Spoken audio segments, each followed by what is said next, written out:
Thank you for purchasing the Seeker Marine Kit. In this short video, I'm going to show you how to quickly set up your kit so you can start live streaming underwater. When you unpack your kit, what you should find is a tether cable with receiver and transmitter, phone mount, a zip tie, and a cable fastener. Our system works on a 2.4 gigahertz Wi-Fi. Action cameras are set to 5. To change 2.4, simply go into the settings and in a few simple taps, set it to 2.4. Once you've set your camera to 2.4, place it in a waterproof case. Now mount it onto the Seeker.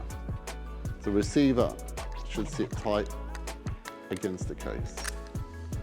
Now with the transmitter, simply click it onto the back of your phone holder. Place your phone into the phone holder. Now via your Action Cameras app, whether it's DJI Mimo or GoPro Quick, connect to your camera. Now you'll be able to live stream, record, stop, and have full control of your camera. To mount your transmitter and phone mount on a rail, use the included zip tie mount and click it in place.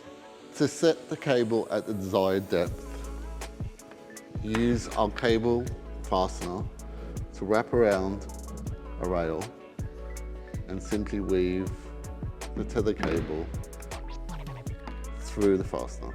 And that's it. Your Seeker's all set up. You're ready to live stream underwater footage.